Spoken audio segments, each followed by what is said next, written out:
Hello my quilting friends! Leah Day here with a new free motion quilting design video. Today I'm stitching cotton candy. It's a really cute design. So it starts out with this little cloud shape. This is another design, but we're going to add to it. We're going to travel stitch over and bounce around it with this bouncy echo. And you can do this as many times as you like. For this little sample, I've been stitching it with 2 echoes per cloud shape to turn it into cotton candy. So let me talk you through it one more time. What you're going to do is branch out, kind of an arch shape, and travel stitch back.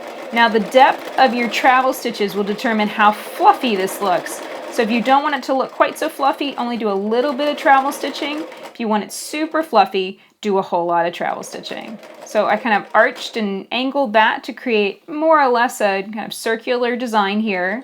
And then now I'm going to travel stitch over and carefully stitch to come down slightly to create a little point as I echo all the way around it. Now I'm going to travel stitch again and then come in for a point, change direction, come in for a point. Now those points can be a little tricky. You might find that changing direction that sharply can be hard. What you can do is stop, just completely stop, take your hands off your quilt, and sometimes that will program your mind to change direction a little bit better than it does otherwise. I find that that's something that a lot of beginning quilters struggle with, is forming nice sharp pointy points. So let's aim for another row of the design. I always like to work from left to right, so I rotate it around here so I can see what I'm doing. Now I'm going to form that bouncy shape, travel stitching back, bouncing out. It's just simple arches.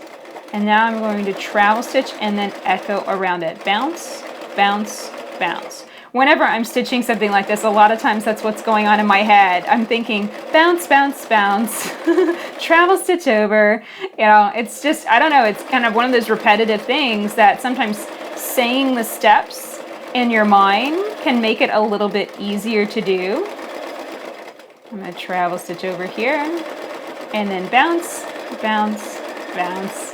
Now, if you're liking this design, definitely check out clouds. It's basically the same set of shapes, but without the echo quilting, and it definitely looks like clouds on your quilt. So that might be something that you want to learn how to stitch too. And here's what it looks like whenever you finish cotton candy. So that's it for this video. I hope you enjoyed learning this new free motion quilting design with me today. If you enjoyed the video, please like it, share it with your friends, and subscribe to our channel on YouTube. That way you'll get a notification every time I upload a new video and you won't miss out on any new designs. If you enjoyed this video and would like to learn more about machine quilting, check out my workshops and block parties going on at leahday.com. I've taught multiple online classes that will guide you step by step through piecing and quilting beautiful quilts. So if you'd like to learn more and maybe quilt something a little bit bigger than a 4-inch square, definitely come and check it out. Until next time, let's go quilt.